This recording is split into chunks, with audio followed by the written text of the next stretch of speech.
नमस्कार साथियों, RWS classes में आप सभी का स्वागत है। साथियों, आप सभी को ज्ञात है कि RWS क्लासेस यानी इसी यूट्यूब चैनल पर टेस्ट सीरीज जारी है पशु परिचर के विद्यार्थियों के लिए। अब तक हमने 6 मॉक टेस्ट पेपर कर चुके हैं, जिन्हें बहुत ही बढ़िया तरीके से हम याद कर चुके हैं प्रश्नों को और व्याख्या के सहित ट्रिकों के माध्यम से पढ़ चुके हैं, याद कर चुके हैं। आज का हमारा टेस्ट नंबर है 7 आप लोगों के सामने। तो साथियों, जिन साथियों ने पीडीएफ की मांग की थी, उन्हें पीडीएफ मिल चुकी है। इंस्टाग्राम पर उन्होंने मेरे से संपर्क किया और वहां से उन्हें टेलीग्राम चैनल ज्वाइन करने के लिए बोला गया और टेलीग्राम चैनल ज्वाइन करके उन्हें पीडीएफ सेंड कर दी गई है। तो सभी टेस्टों की पीडीएफ सेंड कर दी गई है। आप टेलीग्राम चैनल पर ज्वाइन कीजिए और वहां से पीडीएफ डाउनलोड करके पीडीएफ के माध्यम से भी पढ़ सकते हैं। ठीक है साथियों, आप सभी का बहुत बहुत धन्यवाद। आपने हमारे इस चैनल को इतना सपोर्ट किया और इसी प्रकार से सपोर्ट करते रहिए। जारी रहेगी आपके लिए इम्पोर्टेंट टॉपिक्स को लेकर जो फैक्ट आपको दिया जाता है, RWS फैक्ट आपको दिए जाते हैं। करंट अफेयर्स की शॉर्ट्स वीडियो के माध्यम से आपको करंट अफेयर्स क्लियर करवाई जा रही है। तो साथियों, अभी भी मैं आपसे रिक्वेस्ट करता हूं कि अभी आप इस क्लास को देख रहे हैं तो अभी हमारे 100 के समथिंग सब्सक्राइबर हो चुके हैं और आपसे रिक्वेस्ट है कि चैनल को शेयर करें, क्लास को शेयर करें अपने साथियों के साथ जो तैयारी कर रहे हैं, पढ़ाई कर रहे हैं उनके साथ। ठीक है, तो अभी आप सब्सक्राइब कर लीजिए, बेल आइकन को ज़रूर दबा लीजिएगा, क्योंकि बेल आइकन को दबाएंगे आप तो आपको हमारी वीडियो आएगी तो आपको नोटिफिकेशन मिलेगी, जिससे आप तुरंत सबसे पहले जुड़ पाएंगे हमारे साथ।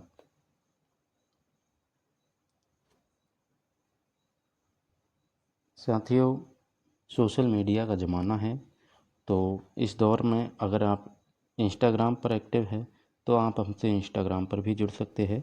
वहाँ भी आपके करंट अफेयर्स और अच्छे अच्छे टॉपिक को लेकर आपके लिए वीडियो बनाई जाती है और वहाँ ज़रूर आप ज्वाइन करें।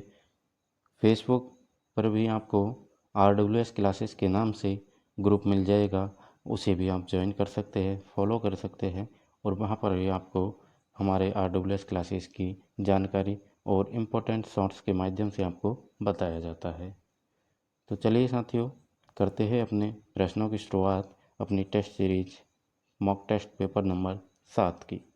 चलिए बढ़ते हैं प्रश्न नंबर 1 पर। प्रश्न नंबर 1 है आपकी स्क्रीन पर। पहला प्रश्न है आपका, राज्य में बोलती हुई बौद्ध गुफाओं के लिए प्रसिद्ध स्थान कौन सा है? तो बोलती हुई बौद्ध गुफाओं के लिए आपका प्रसिद्ध स्थान हो जाएगा कौलवी। कौलवी कहाँ पर है आपके? झालावाड़ ज़िले में है। कहाँ है? झालावाड़ ज़िले में है। तो राजस्थान के झालावाड़ ज़िले में स्थित प्राचीन कौलवी नामक स्थान अपने बौद्ध विहारों के लिए प्रसिद्ध है। कौलवी नामक स्थान को राजस्थान का अजंता एलोरा के नाम से भी जाना जाता है। एलोरा की गुफाएं आप सभी जानते हैं, अजंता एलोरा की गुफा ये कहाँ पर है? ये आपके कौलवी नामक स्थान पर है, जिन्हें क्या कहता है, जिन्हें क्या कह सकते हैं, जिन्हें कहते हैं बोलती हुई बौद्ध गुफा। बोलती हुई बौद्ध गुफा, या फिर आपसे पूछ ले अजंता एलोरा की गुफा कहाँ की प्रसिद्ध है, तो ये कहाँ पर है? आपके झालावाड़ ज़िले में कौलवी नामक स्थान पर स्थित है। चलिए नेक्स्ट प्रश्न देखते हैं। नेक्स्ट प्रश्न है आपका, निम्नलिखित में से किस स्थल से इंडो ग्रीक शासकों के सिक्के प्राप्त हुए? 28 सिक्के प्राप्त हुए। तो इंडो ग्रीक शासकों के 28 सिक्के प्राप्त हुए आपके बैराट सभ्यता से। बैराट सभ्यता से इंडो ग्रीक शासकों के 28 सिक्के प्राप्त हुए हैं। साथियों, इंडो ग्रीक शासक या फिर आपको इसकी जगह मिल सकता है यूनानी शासक।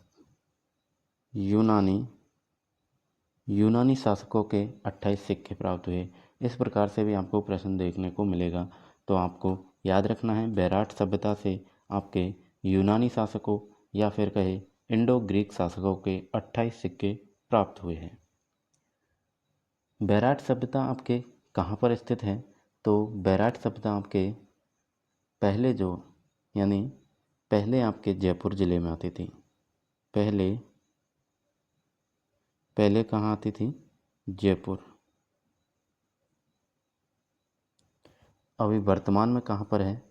तो वर्तमान में आपके कोटपुतली बहरोड में आ चुकी है। कहाँ आ चुकी है मेरे दोस्त? कोटपुतली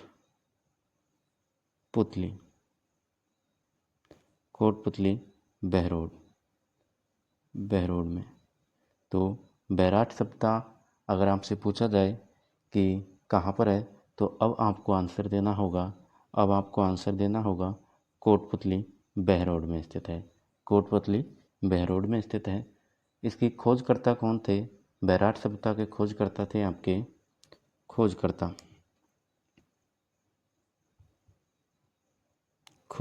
थे आपके राय बहादुर दयाराम साहनी जी। दयाराम साहनी जी। किस सन में खोज हुई? तो 1937 में। 1937 में आपके बैराट सभ्यता की खोज हुई दयाराम साहनी के द्वारा। कोटपुतली बहरोड में स्थित है। पहले आपके जयपुर में थी, वर्तमान में कोटपुतली बहरोड में। ठीक है। और अगर देखा जाए तो आपके बैराट सभ्यता से जो अवशेष मिले हैं, एक तो आपके यूनानी शासकों की 28 मुद्राएं, तो ये अपना प्रश्न हो गया। इसके अलावा और कौन कौन सी प्राप्त हुए हैं? तो चांदी की 8 पंचमार्क मुद्राएं आपको यहाँ से मिली हैं। बैराट सभ्यता से क्या क्या मिला है? चांदी की 8 मुद्राएं मिली है। ठीक है। और 6-7 कमरों का एक खंडरनुमा भवन भी मिला है यहाँ पर। 8 बौद्ध मठ भी मिले हैं। ठीक है। और मिले हैं आपके मिट्टी से बने पूजा पात्र मिले हैं, थालियाँ, लोटे, मटके, खप्पर, ये सभी चीज़ें, गड्ढे वगैरह आपके मिट्टी से बने पात्र मिले हैं यहाँ पर।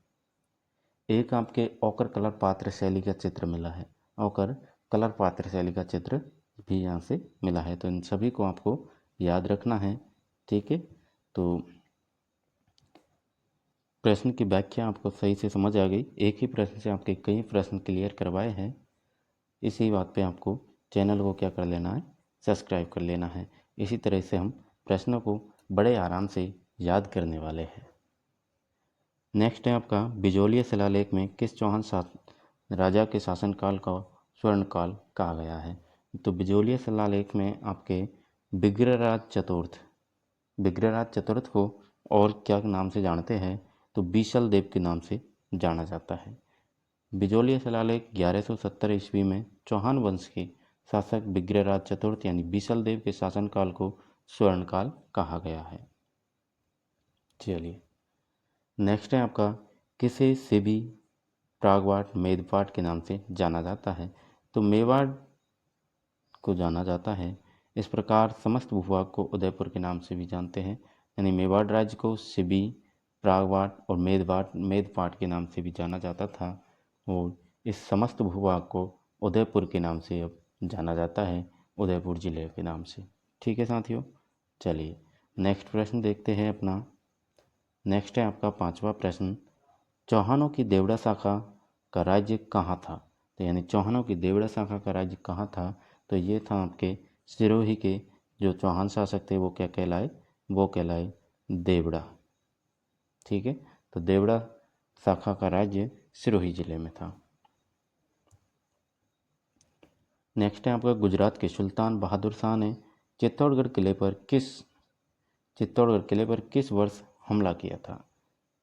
गुजरात के सुल्तान बहादुर शाह ने चित्तौड़गढ़ के किले पर 1533 ईस्वी में 1533-34 में।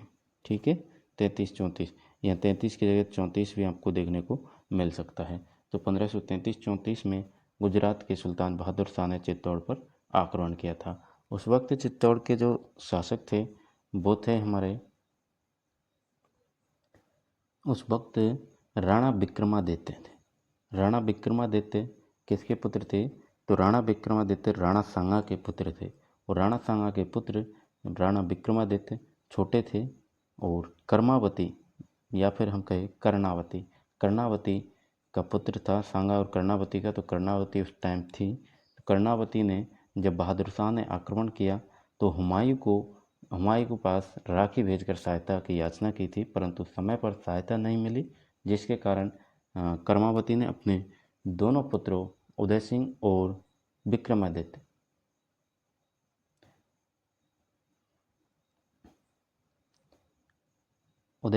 विक्रमादित्य को अपने मायके भेज दिया था। मायका कहाँ था? कर्णावती का मायका था बूंदी जिले में। तो बूंदी रियासत में भेज दिया और उनकी रक्षा, जो चित्तौड़ की रक्षा का भार सौंपा, वो थे हमारे ठाकुर देवलिया के ठाकुर थे बाघ सिंह। देवलिया के ठाकुर थे बाघ सिंह। उनको जो है चित्तौड़ की रक्षा का भार सौंपा और देवलिया के ठाकुर बाघ सिंह ने बहादुर शाह के साथ युद्ध किया। ठीक है। और इसी वक्त फिर कर्मावती ने जौहर किया था 1300 महिलाओं के साथ। कितनी महिलाओं के साथ? 1300 महिलाओं के साथ जौहर किया। और बाघ सिंह ने राज्य धारण कर बहादुर शाह का सामना किया और वीरगति को प्राप्त हुए थे। तो याद रखिएगा, चित्तौड़ का दूसरा शाखा हुआ था। दूसरा शाखा आपके 1533-34 में हुआ था। ठीक है। तो मैंने बहुत ही बढ़िया तरीके से आपको इससे रिलेटेड जो थ्योरी है उसको समझाने की कोशिश की है और मैं उम्मीद करता हूँ कि आपको अच्छा लगा होगा। चलिए नेक्स्ट प्रश्न पर बढ़ते हैं। नेक्स्ट है आपका, किस युद्ध को कर्नल टॉड ने मैराथन का युद्ध कहा है? तो कर्नल जेम्स टॉड ने दिवेर के युद्ध को मैराथन का युद्ध कहा। हल्दी घाटी का मैराथन का यानी मेवाड़ का मैराथन कहा दिवेर के युद्ध को। ठीक है। चलिए नेक्स्ट प्रश्न है आपका, मेवाड़ के किस महाराणा के शासनकाल में सर्वप्रथम 1853 ईस्वी में डाकन प्रथा पर रोक लगाई गई थी? तो स्वरूप सिंह के टाइम पर डाकन प्रथा पर रोक लगाई गई, स्वरूप सिंह के समय। नेक्स्ट है आपका, तात्या टोपे को उनके किस सहयोगी ने धोखे से नरवर के जंगलों में अंग्रेजों को पकड़वा दिया था? तो ये थे मानसिंह नरूका धोखेबाज था। तात्या टोपे के साथ धोखा किया और इसे अंग्रेजों को पकड़वा दिया था। तात्या टोपे को नरवर के जागीरदार मानसिंह नरूका की सहायता से नरवर के जंगलों में पकड़ लिया गया। अंततः 7 अप्रैल 1859 को उन्हें फांसी दे दी गई थी। तो साथियों, तात्या टोपे से आपके लिए एक प्रश्न बनता है, वो मैं आपको देता हूं और उसका जवाब आपको कमेंट में देना होगा। तो साथियों, ये है आपका प्रश्न, राजस्थान के किस पॉलिटिकल एजेंट ने तात्या टोपे की फांसी की आलोचना की थी? इसका आंसर आपको कमेंट में लिखना है। ठीक है। इसी व्यक्ति ने, जो हमारे राजस्थान के पॉलिटिकल एजेंट थे जिसने तात्या टोपे की फांसी की आलोचना की, उसने एक कथन कहा था, जो कथन बहुत ही बार पूछा जा चुका है प्रश्न के तौर पर। तो वो मैं कथन आपको बोल के सुनाता हूँ कि इतिहास में तात्या टोपे को फांसी देना ब्रिटिश सरकार का अपराध समझा जाएगा और आने वाली पीढ़ी पूछेगी कि इस सज़ा के लिए किसने स्वीकृति दी। यह कथन भी इसी पॉलिटिकल एजेंट ने बोला था। तो वो पॉलिटिकल एजेंट कौन है, वो आपको बताना होगा। ठीक है साथियों, उसका नाम आपको बताना है। और इसकी पूरी जानकारी आपको मिलेगी हमारी 1857 की क्रांति मैंने आपको बहुत ही बढ़िया तरीके से पढ़ाई है। उसकी क्लास ज़रूर देखिएगा और वहाँ पर आपको बहुत ही बढ़िया तरीके से मैंने याद करवाया है। तो कमेंट में लिखना ना भूलिएगा, कमेंट ज़रूर कीजिएगा। ठीक है। चलिए बढ़ते हैं नेक्स्ट प्रश्न पर। ठीक है। तो प्रश्न आपको समझ आ गया और मैंने हेल्प के लिए आपको बहुत कुछ बताया है इसमें, तो आपको जरूर आना चाहिए ये प्रश्न कि 1857 की क्रांति के समय राजस्थान के पॉलिटिकल एजेंट थे जिन्होंने तात्या टोपे की फांसी की आलोचना की थी, तो वो कौन थे? उन्होंने कहा था कि तात्या टोपे को फांसी देना ब्रिटिश सरकार का अपराध समझा जाएगा और आने वाली पीढ़ी पूछेगी कि इस सजा के लिए किसने स्वीकृति दी थी। ये कथन भी बोला था। ठीक है, चलिए तो नेक्स्ट प्रश्न पर बढ़ते हैं साथियों। कमेंट में आप आंसर दीजिएगा।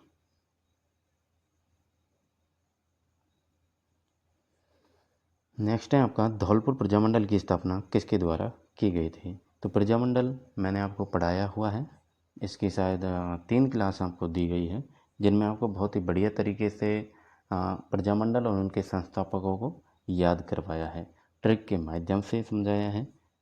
तो पहले तो इसका देख लेते हैं कि धौलपुर प्रजामंडल की स्थापना आपके त्रिलोकचंद माथुर के द्वारा की गई।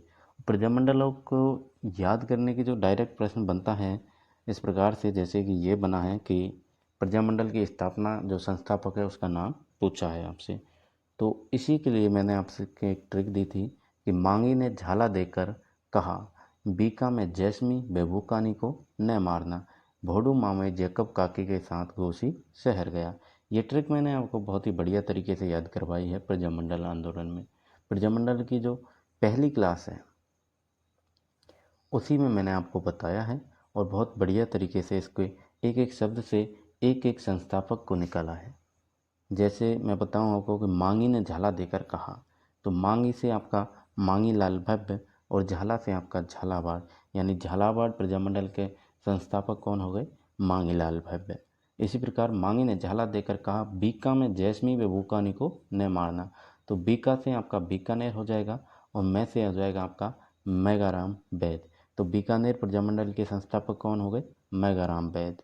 जैस्मी व बूकानी को न मारना, जैस्मी यानी कि जैसलमेर, जैसलमेर जैस से जैसलमेर और मी से मीठालाल व्यास, मीठालाल व्यास। तो जैसलमेर प्रजामंडल के संस्थापक कौन हो गए? आपके मीठालाल व्यास। इसी प्रकार बूकानी यानी कि बूंदी, बूंदी का कौन था? कांतिलाल चौथानी, कानी से कांतिलाल चौथानी। को न मारना, को न मारना। आप चाहे तो ट्रिक को अभी भी लिख सकते हैं कि मांगी ने झाला देकर कहा, बीका में जैस्मी व बूकानी को न मारना, भोडू मामे जैकब काकी के साथ गोसी शहर गया। मुझे एक एक शब्द का अर्थ याद है, तो इसी प्रकार आपको भी याद होगा और प्रजामंडल और संस्थापक में कभी भी कंफ्यूज नहीं होंगे। सभी प्रजामंडलों के संस्थापकों को बहुत ही बढ़िया तरीके से बताया है। को से आपका हो जाएगा कोटा और न से हो जाएगा आपका नैनूराम शर्मा। तो कोटा प्रजामंडल के संस्थापक कौन हो गए? नैनूराम शर्मा। मारना यानी कि मार से मारवाड़ और ना से आपका नारायण, नारायण मतलब जय नारायण व्यास। तो मारवाड़ प्रजामंडल का संस्थापक कौन हो गया? जय नारायण व्यास। इसी प्रकार भोडू, भोडू मतलब डू से डूंगरपुर हो जाएगा और भो से हो जाएगा आपका भोगीलाल पांड्या जी। तो डूंगरपुर प्रजामंडल का संस्थापक कौन हो गए? भोगीलाल पांड्या। इसी प्रकार माँ में यानी कि मेवाड़, में से मेवाड़ और माँ से आपका माणिकलाल वर्मा। तो मेवाड़ प्रजामंडल के संस्थापक आपके माणिकलाल वर्मा। इसी प्रकार से इस पूरी ट्रिक को समझने के लिए आपको क्या करना है, 1857 की क्रांति मैंने आपको पढ़ाई है, सॉरी 1857 क्रांति नहीं, वो भी पढ़ाई है। और उससे उसके बाद में मैंने आपको बताया, इसके बाद में क्लास आई थी हमारी प्रजामंडल की, प्रजामंडल की।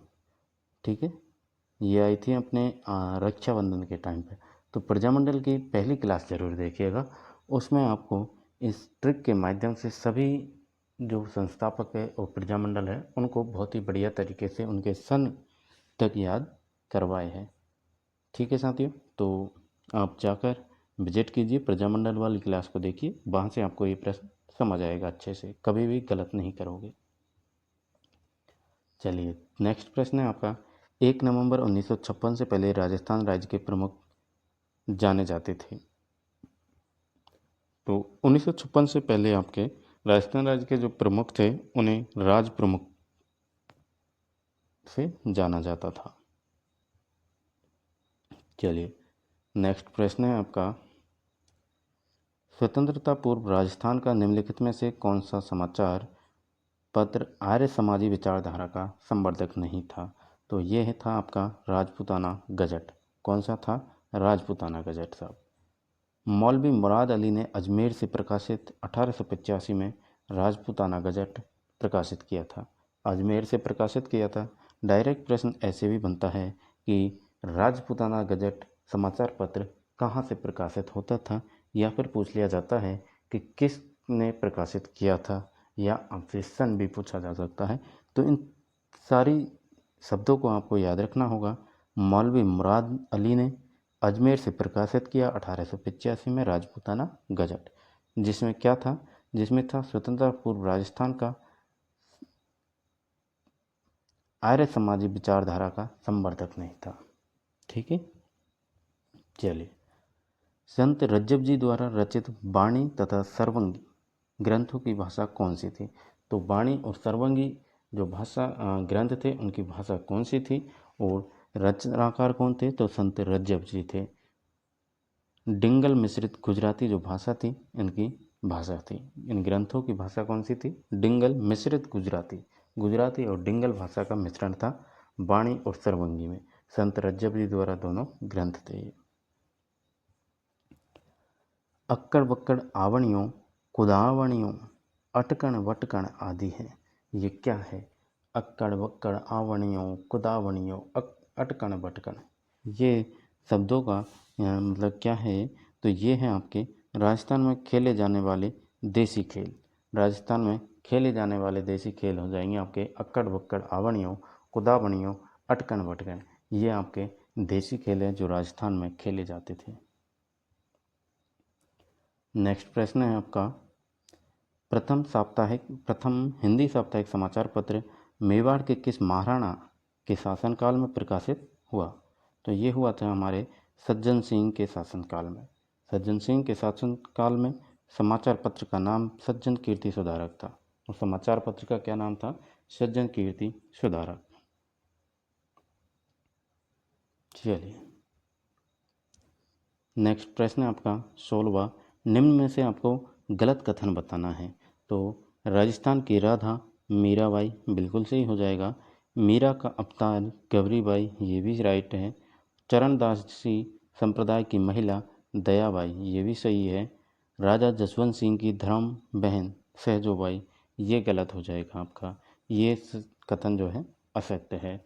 जोधपुर महाराजा जसवंत सिंह की धर्म की बहन का नाम फूलीबाई था। क्या था? फूलीबाई था, ना कि सहजोबाई, जो कि इसमें असत्य कथन जानना था। तो असत्य कथन आपका ये हो जाएगा 4 नंबर का। ठीक है, तो जसवंत सिंह की धर्म की बहन का नाम फूलीबाई था, ना कि सहजोबाई। नेक्स्ट है आपका, निम्न में से किसे शिक्षा संत के नाम से जाना जाता है? तो शिक्षा संत हमारे स्वामी केशवानंद जी हो जाएंगे। स्वामी केशवानंद जी शिक्षा संत थे। स्वामी केशवानंद को राजस्थान में शिक्षा संत के नाम से जाना जाता है। इन्होंने ग्रामोत्थान विद्यापीठ की स्थापना शेखावटी के चूरू शहर में की। कहाँ की? शेखावटी के चूरू शहर में करी। नेक्स्ट प्रश्न है आपका, किसे मेवाड़ का अणबिंदिया मोती कहा जाता है? अणबिंदिया मोती कहा जाता है वीर दुर्गादास राठौड़ को मेवाड़ का अणबिंदिया मोती कहा जाता है। वीर दुर्गादास राठौड़ को मेवाड़ का मारवाड़ का, मेवाड़ बोलने में गलती हो गई, मारवाड़ का यूलिसिस कहा जाता है। ठीक है, मेवाड़ मारवाड़ की जगह मेवाड़ बोल दिया था, आप मारवाड़ पढ़िएगा। ठीक, तो मारवाड़ का यूलिसिस कहा जाता है, मारवाड़ का अणबिंदिया मोती कहा जाता है वीर दुर्गादास राठौड़ को।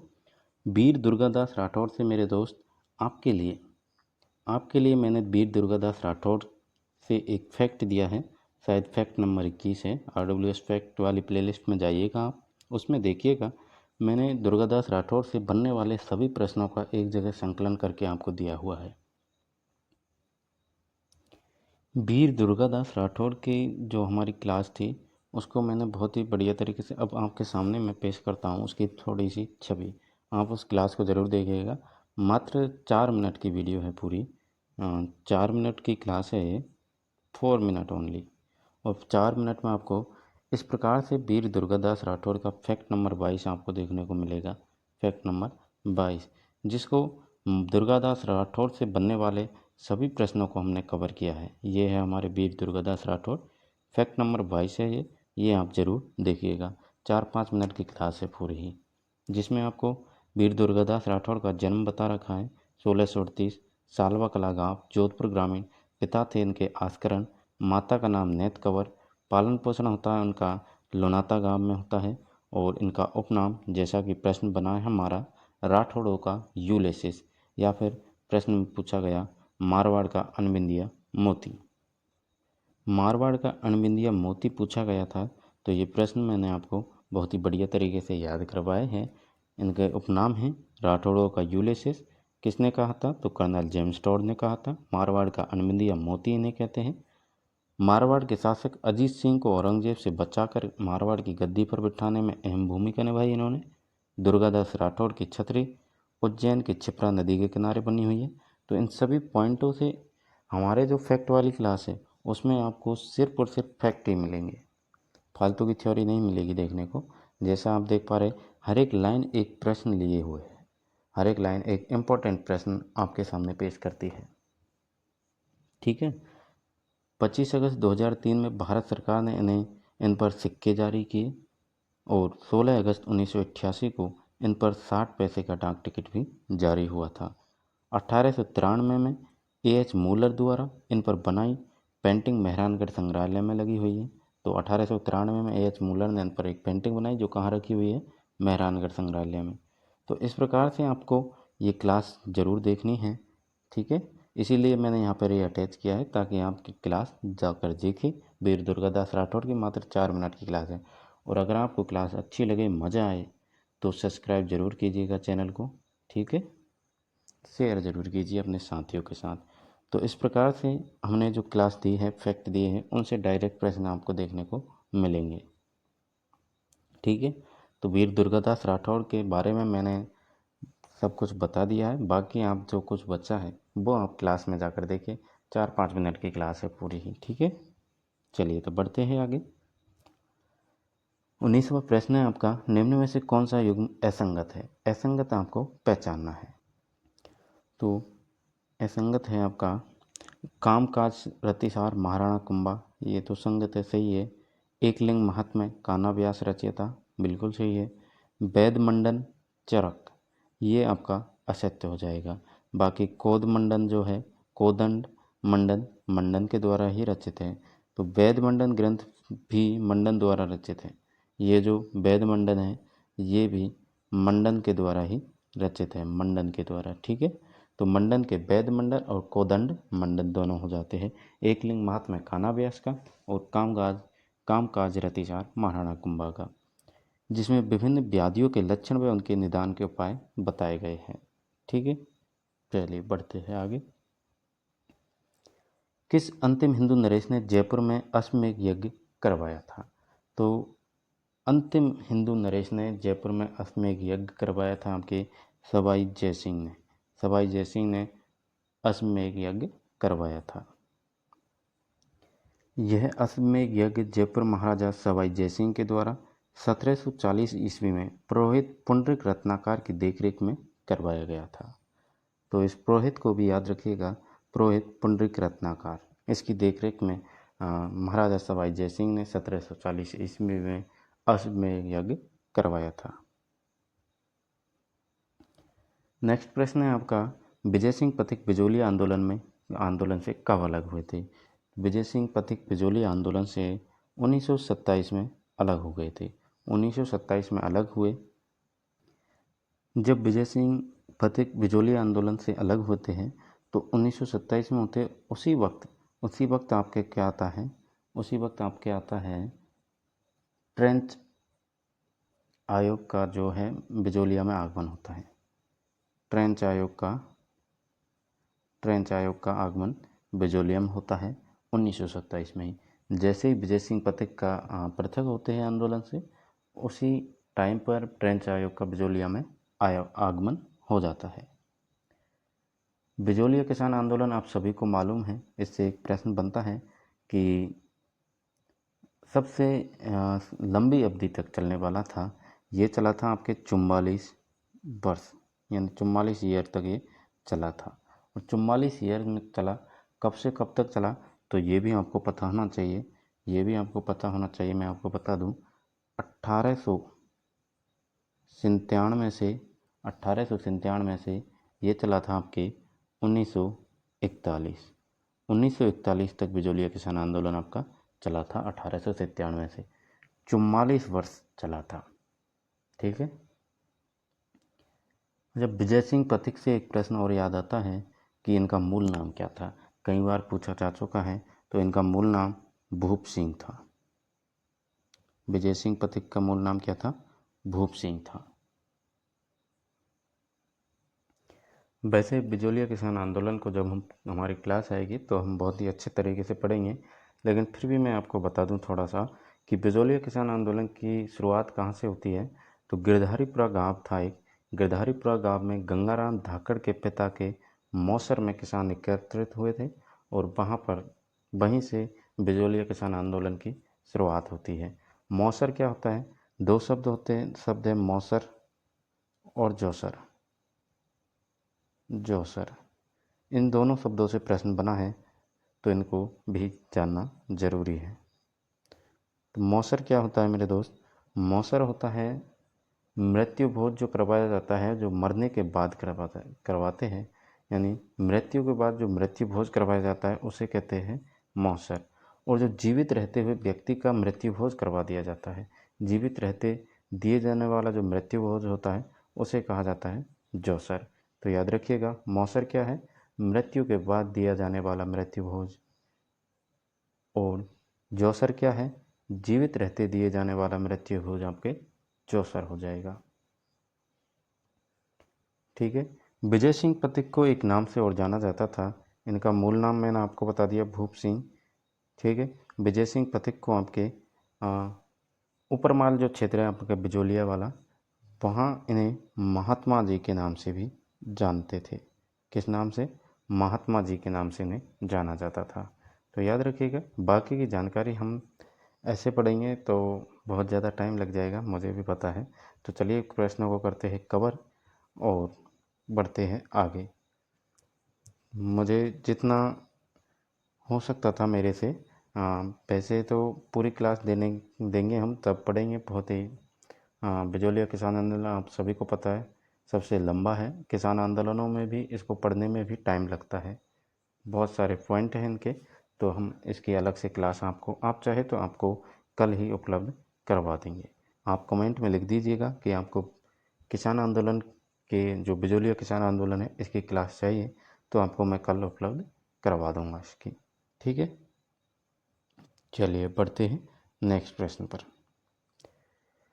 नेक्स्ट है आपका, अकबर द्वारा राजपूत राजाओं का ऐतिहासिक दरबार का आयोजन नागौर में किस वर्ष किया गया? तो नागौर में अकबर ने जो दरबार लगाया था, तो वो आपके 1570 ईस्वी में लगाया था। 1570 में नागौर दरबार लगाया था। ठीक है। चलिए नेक्स्ट है, सिरोही राज्य प्रजामंडल का संस्थापक कौन था? तो सिरोही राज्य प्रजामंडल का संस्थापक था आपके गोकुल भाई भट्ट। गोकुल भाई भट्ट। अब प्रजामंडल से आपके दो प्रश्न आ चुके हैं, संस्थापकों को पूछा है सीधा सीधा, तो इनके लिए वही ट्रिक आपको याद आनी चाहिए जो कि प्रजामंडल की पहली क्लास में मैंने आपको बताई है। तो एक बार ज़रूर विजिट कीजिए। और ट्रिक वैसे मैंने आपको बता भी दी है, थोड़ी सी बची है जो आपको वहाँ पर जाकर देखनी होगी। गोकुल भाई भट्ट ने सिरोही में प्रजामंडल की स्थापना 23 जनवरी 1939 में की। ठीक है। चलिए नेक्स्ट है आपका, उस दुर्ग को क्या कहते हैं जो दुर्गम पहाड़ियों, कटीली झाड़ियों तथा ऊंची पहाड़ियों पर निर्मित होता है? तो उसे कहते हैं ओदक दुर्ग। ओदक का अर्थ होता है जल से घिरे द्वीप की भांति के दुर्ग को ओदक दुर्ग कहते हैं। ओदक दुर्ग की श्रेणी में रखा जाता है, जैसे कि हमारा गागरोन का दुर्ग। गागरोन का दुर्ग ओदक दुर्ग की श्रेणी में आता है।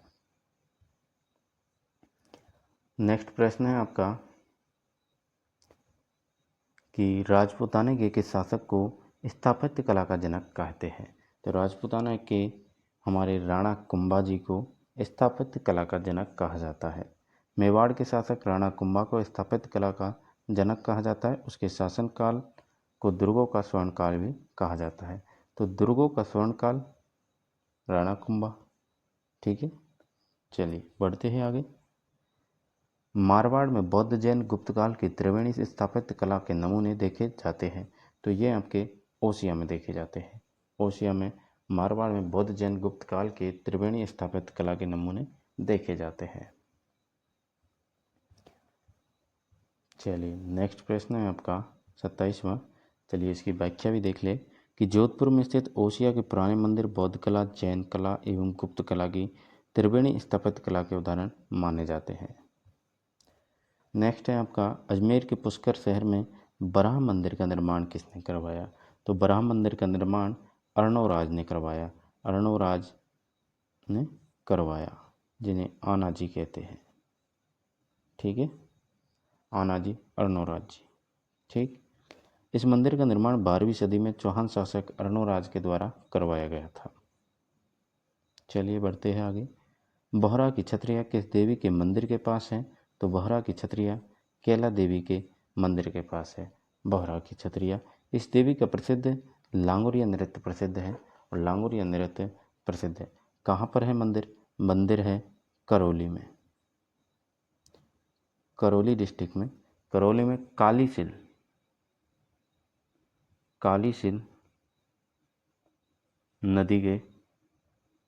नदी पर बना हुआ है। नदी पर वहीं पर त्रिकुट पर्वत है आपका, त्रिकुट पर्वत पर। तो कैला देवी माता का मंदिर कहाँ पर है? करौली में कालीसिल नदी है, वहाँ पर त्रिकुट पर्वत है, वहाँ पर कैला देवी माता का मंदिर है। और कैला देवी के मेले को क्या कहा जाता है? ये प्रश्न कई बार राजस्थान के एग्जामों में पूछा गया है कि कैला देवी का जो मेला है इसे क्या कहा जाता है, मतलब किस नाम से और जाना जाता है। ठीक है, तो वो मैं आपको बता ही देता हूँ। उसे कहते हैं लक्खी मेला। लक्खी मेला, लक्खी मेला कहते हैं। ठीक है, तो याद रखिएगा, बहुत ही इम्पोर्टेंट है ये कई बार एग्जाम में पूछा जा चुका है। इससे नृत्य से पूछा जा चुका है, लांगोरिया नृत्य, और लक्खी मेला के नाम से कई बार पूछा है। तो ये इम्पोर्टेंट हो जाएगा, लक्खी मेला, याद रखिएगा। चलिए बढ़ते हैं नेक्स्ट प्रश्न की ओर। नेक्स्ट है आपका शार्दुल सिंह की पत्नी वक्त कुंवर द्वारा निर्मित मेड़तन जी की बावड़ी कहाँ स्थित है? मेड़तन जी की बावड़ी कहाँ स्थित है? तो यह है आपके झुंझुनू में स्थित। कहाँ है?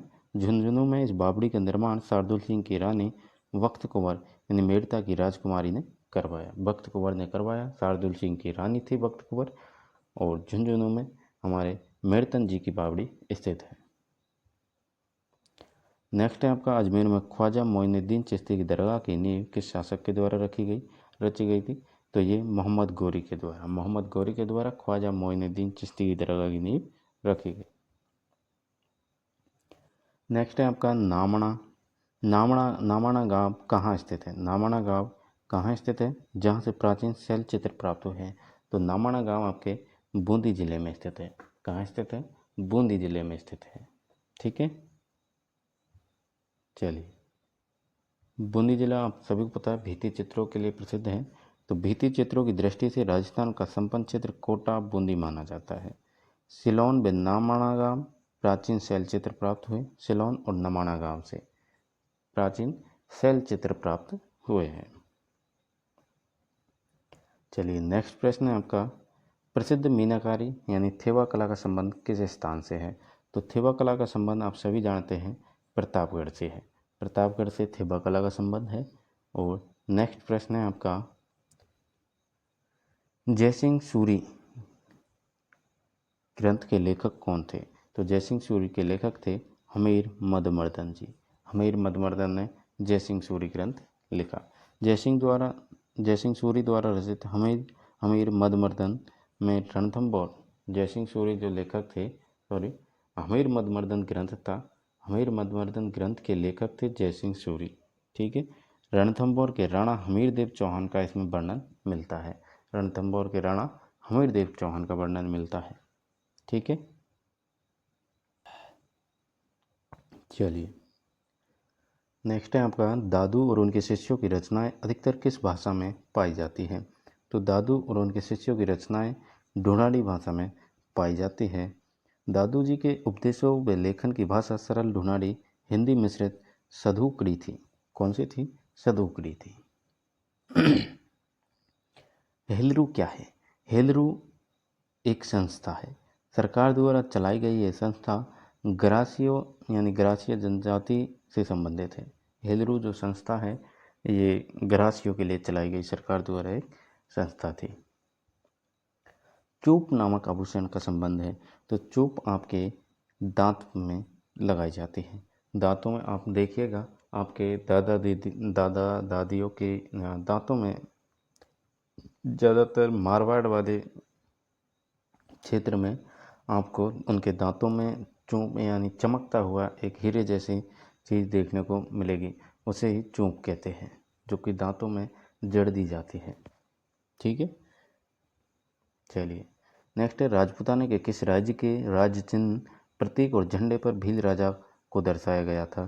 तो ये आपके उदयपुर हो जाएगा। नेक्स्ट है आपका बाबू महाराज का मेला किस जिले में भरता है। तो बाबू महाराज का मेला धौलपुर में भरता है। तो धौलपुर में बाबू महाराज का मेला भरता है। चलिए धौलपुर यानी बांडी धौलपुर में बाबू महाराज का मेला भाद्रपद शुक्ल एकादशी को भरता है। कब भरता है? भाद्रपद शुक्ला एकादशी को बाबू महाराज का मेला बांडी धौलपुर बाड़ी में भरता है। ठीक है, बाड़ी से बाबू महाराज का मेला, बाड़ी कहाँ है? धौलपुर में। तो बाड़ी धौलपुर में आपके बाबू महाराज का मेला भरता है। कब भरता है? बा से बाबू, बा से बाड़ी, बा से भाद्रपद शुक्ला एकादशी। ठीक है, चलिए जैसलमेर में पति के परदेश जाने पर उसके वियोग में गाए जाने वाले गीत को कहते हैं झोरवा।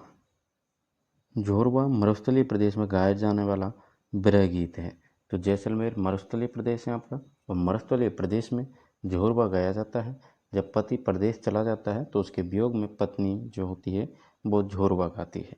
ठीक है, चलिए निम्नलिखित में से वह नृत्य जिसका आयोजन पुत्र प्राप्ति के अवसर पर सिर पर कांसे का मटका रखकर किया जाता है वो हो जाएगा आपका चरवा नृत्य। कौन सा हो जाएगा? चरवा नृत्य। यह नृत्य राज्य में माली समाज में अधिक प्रचलित है। पुत्र प्राप्ति के अवसर पर सिर पर कांसे का मटका रखकर इस नृत्य की प्रस्तुति की जाती है। और माली समाज, याद रखिएगा, माली समाज के में ये अधिक प्रचलित है चरवा नृत्य, जिसमें पुत्र प्राप्ति पर सर पर कांसे का मटका रखकर नृत्य किया जाता है। नेक्स्ट है आपका भारत का मक्का नाम से कौन सा शहर प्रसिद्ध है। तो भारत का मक्का यानी अजमेर जिसे क्या कहा जाता है? अंडों की टोकरी।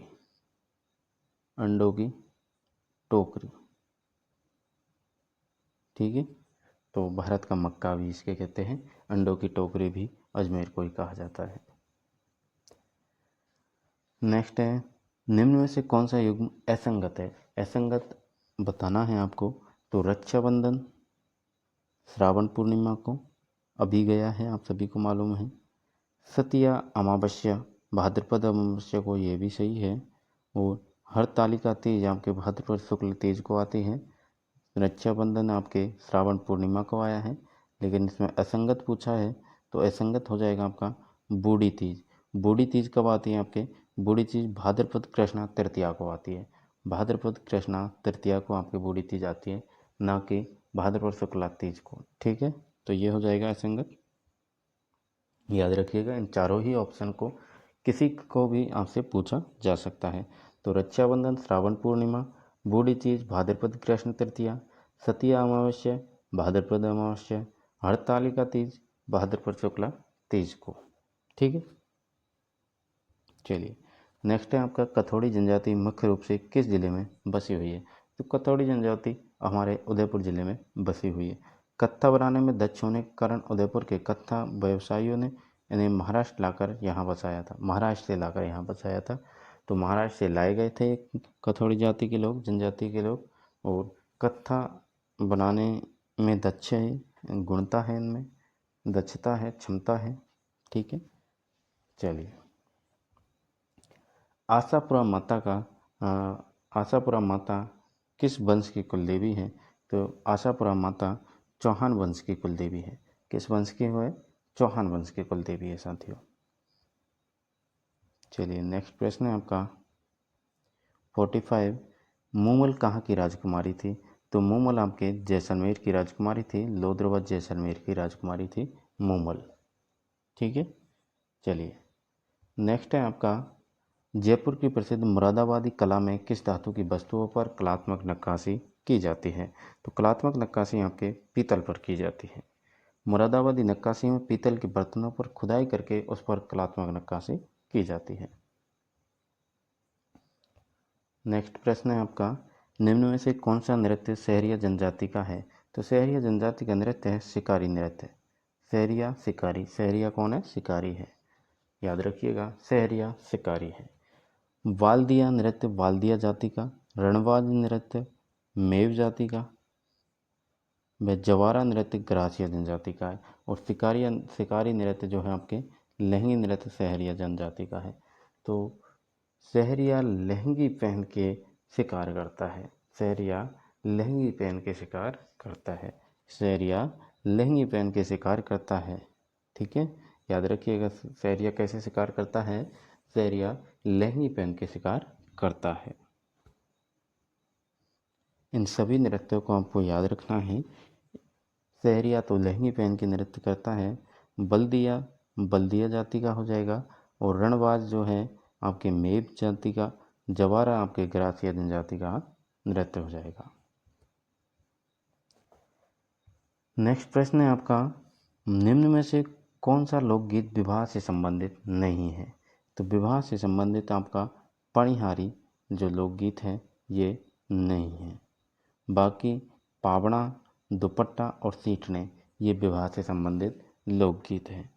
पानी भरने वाली स्त्री को पणिहारी कहते हैं। इस लोकगीत में राजस्थान के स्त्री का पतिव्रत धर्म का अटल रहना बताया गया है। तो पणिहारी नाम से ही पता चल रहा है, उसमें विवाह का कोई वो नहीं है संबंध। पानी भरने वाली स्त्रियों को पणिहारी कहते हैं। ठीक है, चलिए। नेक्स्ट प्रश्न है आपका बाप बोल्डर्स युग से संबंधित है। इम्पोर्टेंट प्रश्न है, आने वाला है परीक्षा में, ये समझ लीजिए, बाप बोल्डर से प्रश्न बनेगा, बहुत ही इम्पोर्टेंट है, याद रखिएगा, इसका स्क्रीनशॉट आप ले लीजिए। तो बाप बोल्डर्स युग से संबंधित कार्बोनिफेरस है। क्या है? कार्बोनिफेरस। परमियन कार्बोनिफेरस बाप बोल्डर बैंक फलौदी जिले के बाप गांव के आसपास गोलासम संस्तर गालचीर बोल्डर बेड के समकालीन माने जाते हैं। नेक्स्ट है आपका लाठी सीरीज क्या है? तो आप सभी जानते हैं, सबसे आसान प्रश्न है ज्योग्राफी का। लाठी सीरीज, लाठी सीरीज आपके भूमिगत जलपट्टी है, भूमिगत जलपट्टी है। और कहाँ पर पाई जाती है ये आपके मरुस्थलीय क्षेत्र में, मरुस्थलीय क्षेत्र में जो है हरियाली दिखाती है एक प्रकार से। ठीक है, अरावली के जो बिल्कुल पास में है, अरावली जो पर्वतमाला हमारी जा रही है उसके किनारे किनारे पर लाठी सीरीज क्षेत्र आपको देखने को मिलेगी। ठीक है साथियों, तो ये थे हमारे 50 प्रश्न। पार्ट 1 यहाँ पर कंप्लीट होता है हमारा, पार्ट 1 यहाँ पर कंप्लीट होता है इस टेस्ट का। पार्ट 2 हम अगले दिन करेंगे। ठीक है, तो इसी प्रकार से हम करने वाले हैं, और बहुत ही बढ़िया तरीके से आपको एक एक प्रश्न की व्याख्या करके मैंने आपको बताया है। तो मुझे उम्मीद है कि आपको समझ आए होंगे, याद हुए होंगे, क्योंकि मुझे याद हुए हैं तो आपको भी याद हुए होंगे।